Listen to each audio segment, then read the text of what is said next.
जय हिंद दोस्तों, Sandeep tricky math special YouTube channel में आप सभी का स्वागत है। बिहार पुलिस न्यू भर्ती 2023 जिसमें नेक्स्ट वैकेंसी आने वाला है 21,391। इसके लिए ये प्रैक्टिस सेट नंबर 8 है। प्रैक्टिस सेट नंबर 1 से लेकर 7 तक नहीं देखे होंगे तो इसके लिए प्लेलिस्ट बना दी है, वहाँ से अगर आप सारी वीडियो एक एक करके देख सकते हैं। इस वीडियो में हम 50 अति महत्वपूर्ण प्रश्न देखने वाले हैं, तो इस वीडियो को अंत तक देखिएगा। वीडियो स्टार्ट करते हैं और चलते हैं हम प्रश्न की तरफ।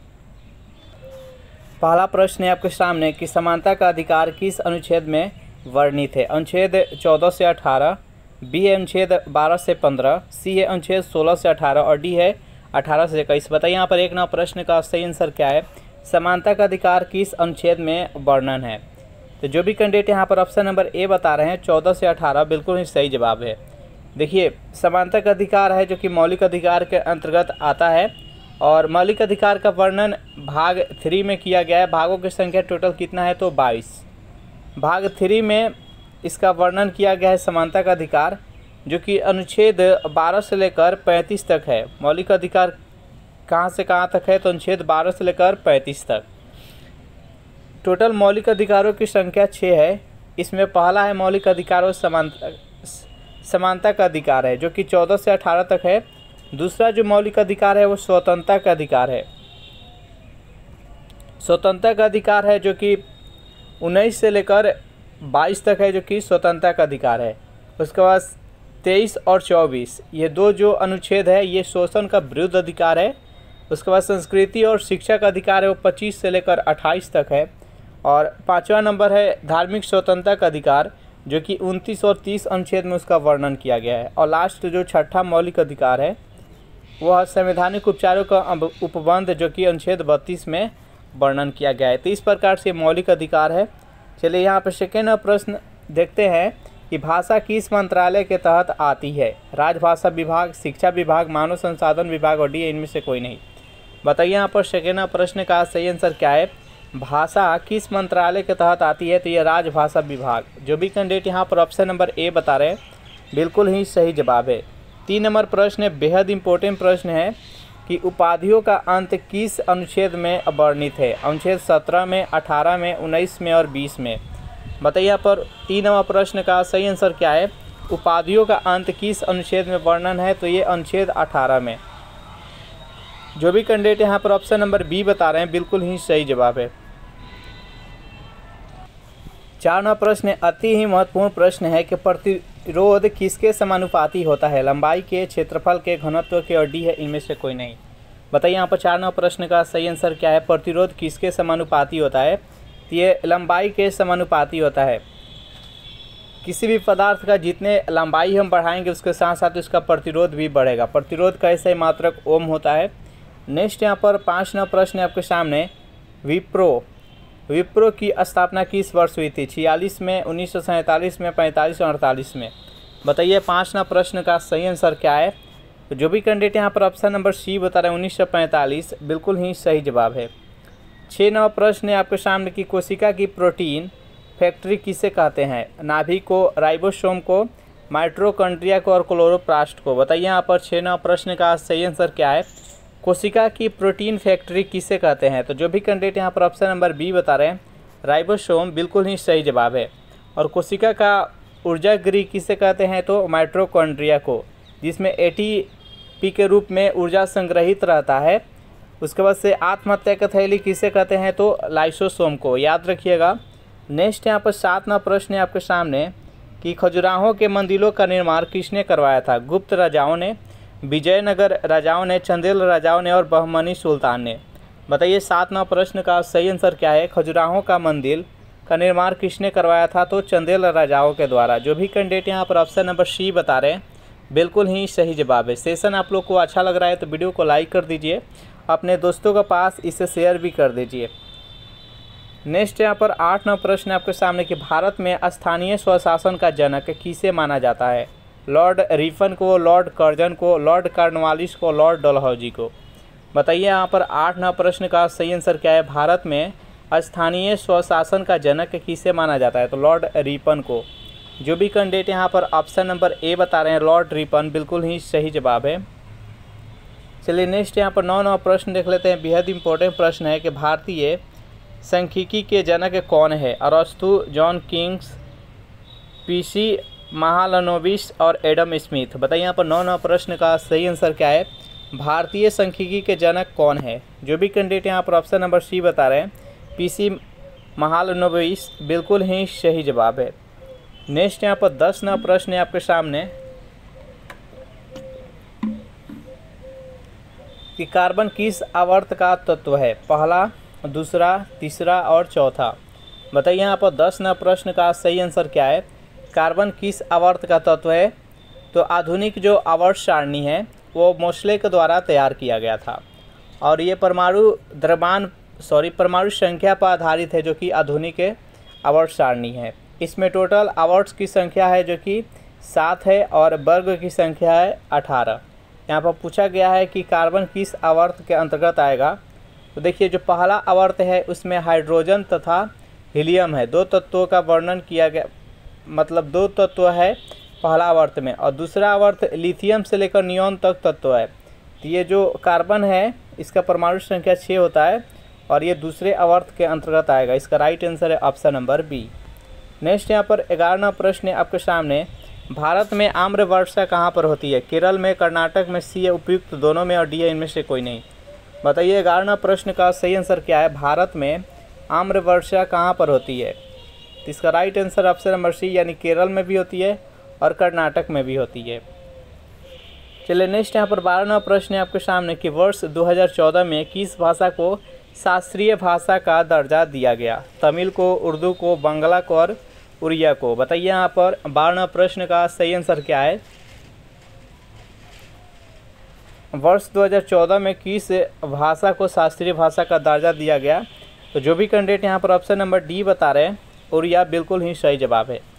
देखिए शास्त्रीय भाषा की संख्या टोटल कितना है भारत में? तो 6 है। सबसे पहला भाषा कौन ऐड किया गया है? तो तमिल को, जो कि 2004 ईस्वी में तमिल को पहला शास्त्रीय भाषा के रूप में दर्जा मिला। दूसरा का जो भाषा था वो संस्कृत था, जिसको 2005 में उसको दर्जा मिला। तीसरा और चौथा था कन्नड़ था और उसके साथ था तेलुगु। कन्नड़ और तेलुगु था जो कि तीसरा और चौथा था, जिसे 2008 में उसको शास्त्रीय भाषा का दर्जा मिला। 2013 में 5वां शास्त्रीय भाषा चुना गया जिसका नाम है मलयालम, और छठा था वो उड़िया था, जो कि 2014 में से दर्जा मिला शास्त्रीय भाषा का, याद रखिएगा। नेक्स्ट यहाँ पर 13वां प्रश्न है आपके सामने। ऋग्वेद में मंत्रों को क्या कहा जाता है? सूक्त कहा जाता है, श्लोक कहा जाता है, ऋचा कहा जाता है और पंक्ति कहा जाता है। बताइए 13वां प्रश्न का सही आंसर क्या है? ऋग्वेद में मंत्रों को क्या कहा जाता है? तो ऋग्वेद में मंत्रों को सूक्त कहा जाता है और ऋग्वेद में सूक्तों की संख्या कितना है टोटल? तो 1028 है, याद रखिएगा। और टोटल ऋचा की संख्या कितना है? तो 10,580 है, जो कि ऋचाएँ हैं ऋग्वेद में। सबसे प्राचीन वेद कौन सा है? तो ऋग्वेद है, याद रखिएगा। चलिए नेक्स्ट क्वेश्चन देखते हैं। 14वां प्रश्न है आपके सामने, बेहद इंपॉर्टेंट प्रश्न है कि पैनकुनी उत्सव कहाँ मनाया जाता है? केरल में, गुजरात में, मध्य प्रदेश, हरियाणा। बताइए यहाँ पर 14वां प्रश्न का सही आंसर क्या है? पैनकुनी उत्सव कहाँ मनाया जाता है? तो ये केरल में मनाया जाता है। जो भी कैंडिडेट यहाँ पर ऑप्शन नंबर ए बता रहे हैं बिल्कुल ही सही जवाब है। 15वां प्रश्न है आपके सामने कि आवर्त सारणी के सभी ग्रुप में किसकी संख्या समान होती है? संयोगी इलेक्ट्रॉन की, कोर इलेक्ट्रॉन और प्रोटॉन।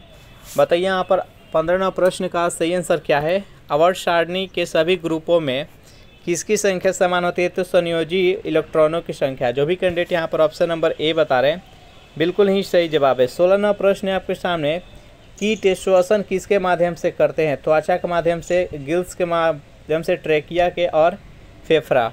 बताइए यहाँ पर 16वां प्रश्न का सही आंसर क्या है? कीट जो होते हैं वो श्वसन किसके माध्यम से करते हैं? तो जो भी कैंडिडेट यहाँ पर ऑप्शन नंबर सी बता रहे हैं ट्रेकिया, बिल्कुल सही जवाब है। जितने भी कीट होते हैं वो ट्रेकिया के माध्यम से श्वसन करते हैं। त्वचा के माध्यम से, तो त्वचा के माध्यम से केचुआ है जो कि श्वसन की क्रिया करता है। गिल्स के माध्यम से मछली है जो कि श्वसन की क्रिया करती है, और फेफड़ा के माध्यम से मनुष्य करता है। नेक्स्ट यहाँ पर 17वां प्रश्न है आपके सामने कि बेकिंग सोडा, जिसको खाने वाला सोडा भी कहा जाता है, इसका फार्मूला, इसका रासायनिक सूत्र आपको बताना है। तो सोडियम बाइकार्बोनेट होता है जो कि इसका रासायनिक नाम होता है, और रासायनिक फार्मूला बताया तो इसका NaHCO3 हो जाएगा। इसका राइट आंसर है ऑप्शन नंबर ए। चलिए नेक्स्ट क्वेश्चन देखते हैं। यहाँ पर 18वां प्रश्न है आपके सामने कि 42वें संविधान संशोधन द्वारा कितने मौलिक कर्तव्यों को संविधान में जोड़ा गया। बताइए यहाँ पर 18वां प्रश्न का सही आंसर क्या है। 42वें संविधान संशोधन के द्वारा कितने मौलिक कर्तव्यों को संविधान में जोड़ा गया। तो जो भी कैंडिडेट यहाँ पर ऑप्शन नंबर सी बता रहे हैं 10 बिल्कुल सही जवाब है। देखिए 42वें संविधान संशोधन हुआ जो कि 1976 ईस्वी में 42वें संविधान संशोधन हुआ। स्वर्ण सिंह समिति के सिफारिश पर मौलिक कर्तव्यों को भारतीय संविधान में ऐड किया गया। उस टाइम जब इसका ऐड किया गया तो उस टाइम इसका टोटल संख्या था मौलिक कर्तव्यों की वो 10 थी। लेकिन वर्तमान समय में कितना है मौलिक कर्तव्यों की संख्या, तो 11 है। 11वां मौलिक कर्तव्य को कब ऐड किया गया, तो 2002 ईस्वी में 86वां संविधान संशोधन के द्वारा ऐड किया गया, याद रखिएगा। नेक्स्ट यहाँ पर 19वां प्रश्न है आपके सामने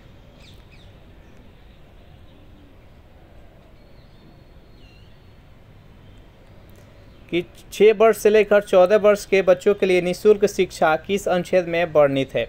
अनुच्छेद 53 के ए, अनुच्छेद 21 के ए, अनुच्छेद 42 के ए और अनुच्छेद 40 के ए। बताइए यहाँ पर 19वां प्रश्न का सही आंसर क्या है। 6 वर्ष से लेकर 14 वर्ष के बच्चों के लिए निःशुल्क शिक्षा किस अनुच्छेद में वर्णन किया गया है, तो अनुच्छेद 21 के ए में। जो भी कैंडिडेट यहाँ पर ऑप्शन नंबर बी बता रहे हैं बिल्कुल ही सही जवाब है। यहाँ तक सेशन आप लोग को अच्छा लगा हो तो वीडियो को लाइक कर दीजिए, अपने दोस्तों के पास शेयर कर दीजिए जितने भी स्टडी ग्रुप है। उसके साथ ही जो भी कैंडिडेट अभी तक इस चैनल को सब्सक्राइब नहीं किए होंगे तो इस चैनल को भी सब्सक्राइब कर लीजिएगा।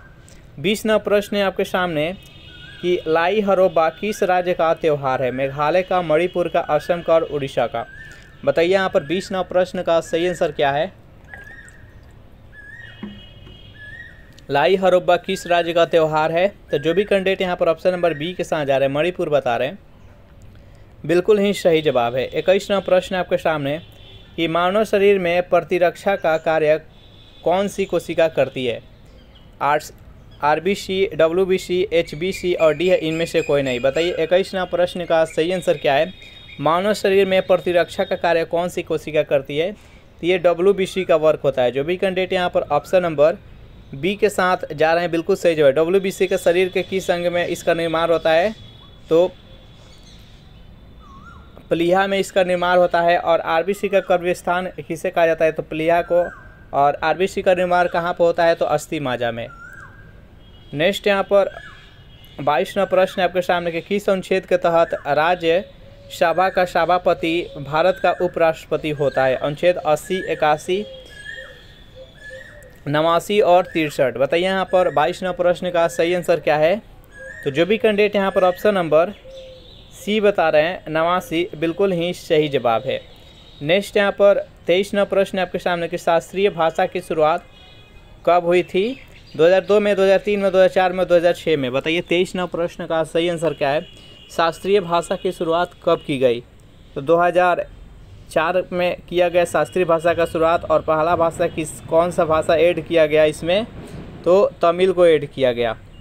नेक्स्ट यहाँ पर 24वां प्रश्न है बेहद इंपॉर्टेंट प्रश्न के आनुवांशिकता का जनक किसे माना जाता है। चार्ल्स डार्विन को, ग्रेगर मेंडल को, अलेक्जेंडर फ्लेमिंग को और ऑटो वान को। बताइए 24वां प्रश्न का राइट आंसर क्या है। आनुवांशिकता का जनक किसे माना जाता है। जो भी कैंडिडेट यहाँ पर ऑप्शन नंबर बी बता रहे हैं ग्रेगर मेंडल बिल्कुल ही सही जवाब है। नेक्स्ट यहाँ पर 25वां प्रश्न है बेहद इंपॉर्टेंट प्रश्न है कि नौरोज त्यौहार किसके द्वारा मनाया जाता है। ईसाइयों के द्वारा, पारसियों के द्वारा, जैनों के द्वारा और सिखों के द्वारा। बताइए यहाँ पर 25वां प्रश्न का सही आंसर क्या है। नौरोज त्यौहार किसके द्वारा मनाया जाता है, तो ये पारसियों के द्वारा मनाया जाता है।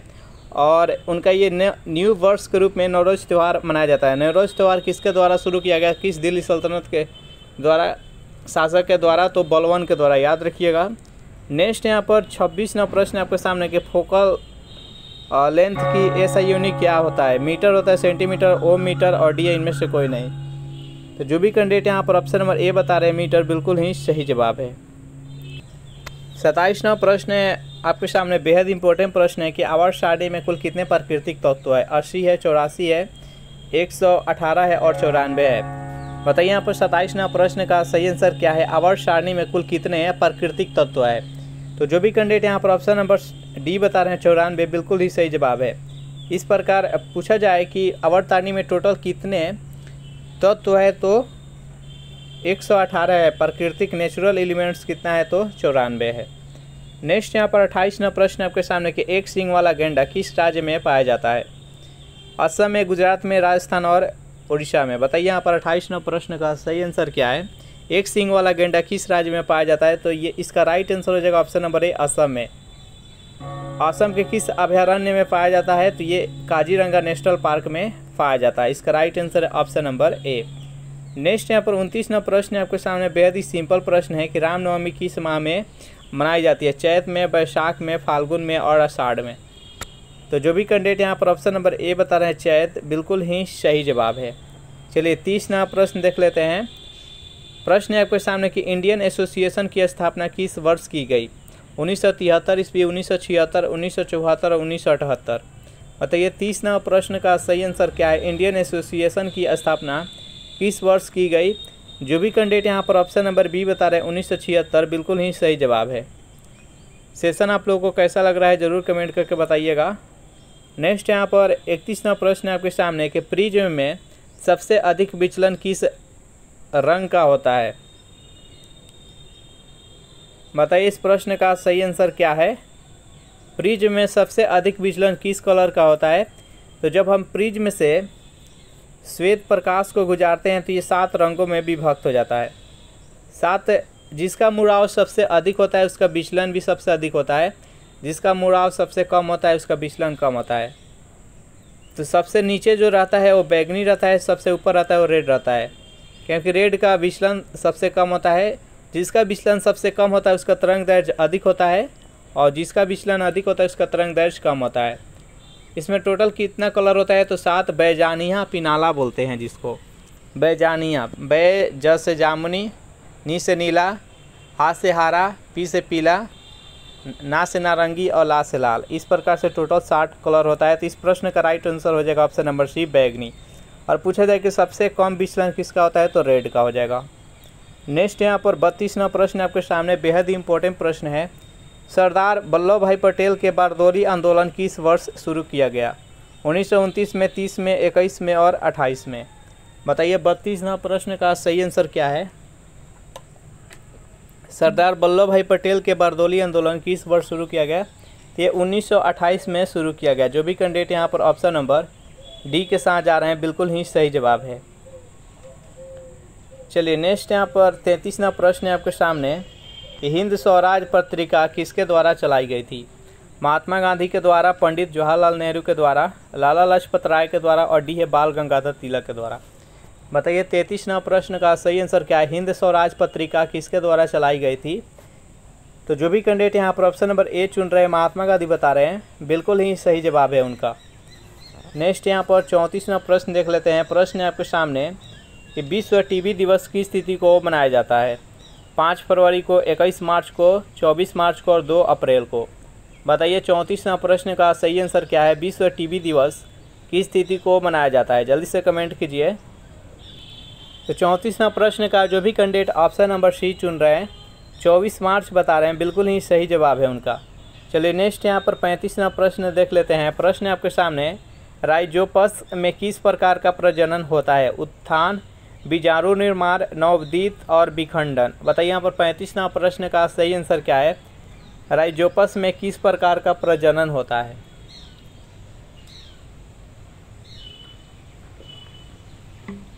तो 35वां प्रश्न का जो भी कैंडिडेट ऑप्शन नंबर बी बता रहे हैं बीजाणु निर्माण, बिल्कुल ही सही जवाब है। 36वां प्रश्न आपके सामने कि द्वितीय पंचवर्षीय योजना में किस पर ज़्यादा जोर दिया गया था। कृषि पर, उद्योग पर, सेवा क्षेत्र पर, डी है इनमें से कोई नहीं। बताइए यहाँ पर 36वां प्रश्न का सही आंसर क्या है। जो द्वितीय पंचवर्षीय योजना हुआ था इसमें किस पर ज़्यादा जोर दिया गया था। तो प्रथम जो पंचवर्षीय योजना था वो 1951 से लेकर 1956 तक था। इसमें कृषि पर जोर दिया गया था। लेकिन जो द्वितीय पंचवर्षीय योजना था 1956 से लेकर 1961 ईस्वी तक, इसमें उद्योग पर सबसे ज़्यादा जोर दिया गया था। ये किस मॉडल पर आधारित था? तो महालनोबिस मॉडल पर आधारित था। और इसी पंचवर्षीय योजना में 3 स्टील प्लांट भारत में बैठा था विभिन्न देशों के सहयोग से। उसके बारे में थोड़ा सा जान लेते हैं। देखिए कौन कौन सा बैठा था। तो एक दुर्गापुर था, एक भिलाई था, एक राउरकेला था। राउरकेला तो जो था, जो कि उड़ीसा में स्थित है, वो जर्मनी के सहयोग से बैठा। जो दुर्गापुर था ये ब्रिटेन की सहयोग से बैठा। और जो भिलाई इस्पात है वो सोवियत संघ रूस के सहायता से बैठा था। इस प्रकार इसको याद रखिएगा। द्वितीय पंचवर्षीय योजना में पूछा जाता है कि कौन कौन सा स्टील प्लांट बैठा था। नेक्स्ट यहाँ पर 37वां प्रश्न है आपके सामने कि जब कोई बिल पास हो जाता है तो उसे क्या कहते हैं? प्रस्ताव कहते हैं, उद्देशिका कहते हैं, अधिनियम कहा जाता है और डी है इनमें से कोई नहीं। बताइए 37वां प्रश्न का सही आंसर क्या है? जब कोई बिल पास हो जाता है तो उसे क्या कहते हैं? तो जो भी कैंडिडेट यहाँ पर ऑप्शन नंबर सी बता रहे हैं अधिनियम, बिल्कुल ही सही जवाब है। नेक्स्ट यहाँ पर 38वां प्रश्न है आपके सामने कि यदि चालक तार की लंबाई दोगुनी कर दिया जाए तथा अनुप्रस्थ काट का क्षेत्रफल को आधा कर दिया जाए तो उसके प्रतिरोध में क्या परिवर्तन होगा आपको बताना है। तिगुना हो जाएगा, दोगुना हो जाएगा, चौगुना हो जाएगा और आधा हो जाएगा। बताइए यहाँ पर 38वां प्रश्न का सही आंसर क्या है? तो यदि चालक तार की लंबाई दोगुना कर दिया जाए और उसके अनुप्रस्थ काट का क्षेत्रफल आधा कर दिया जाए तो प्रतिरोध का जो मान हो जाएगा वो चौगुना हो जाएगा। इसका राइट आंसर हो जाएगा ऑप्शन नंबर सी। तो इस प्रकार से ये सेशन यहीं पर समाप्त हो रहा है। आप लोग को सेशन ये कैसा लगा ज़रूर कमेंट करके बताइएगा। सेशन आप लोग को अच्छा लगा हो तो वीडियो को लाइक कर दीजिए, अपने दोस्तों के पास शेयर कर दीजिए। और जो भी कैंडिडेट अभी तक इस चैनल को सब्सक्राइब नहीं किए होंगे तो आपसे रिक्वेस्ट है कि इस चैनल को प्लीज़ सब्सक्राइब कर लीजिएगा। Thanks for watching this video. मिलते हैं नेक्स्ट वीडियो में।